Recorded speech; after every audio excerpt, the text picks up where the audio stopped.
વજ્રાસન એટલે કે આપણે પતંગિયા જેવા બની જાય છે, આનંદમાં આવી જાય છે અને આપણા પાચન શક્તિ માટે ખૂબ જ સારું છે. જમ્યા પછી એન્ડ રિલેક્સ, તમારા મનને સ્થિર કરો. 1 2 3 શ્વાસ ભરતા અપ 2 ટાઈમ કરો. શોલ્ડર, ડાયજેસ્ટ સિસ્ટમ, પ્રજનન તંત્ર. આપણે એ રીતે બંને હાથના આંગળા તમારી કમરને સપોર્ટમાં રાખો. શ્વાસ ભરતા અપ 1 2 3 4 5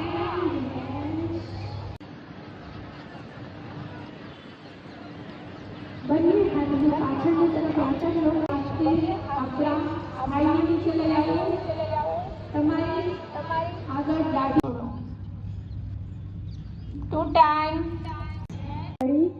આપણા અંદરને તરફ લેશું.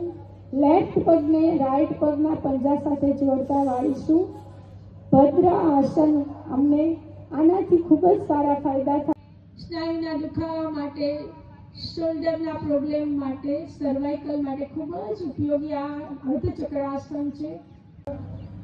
અને જ્ઞાન તંત્ર, જ્ઞાન તંતુ એકદમ ઉર્જા અને શક્તિને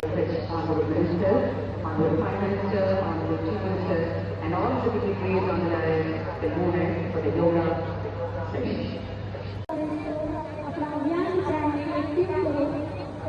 જે લોકોને સવારે ઉઠાડેલા આદેશ નથી આવતો આ આસન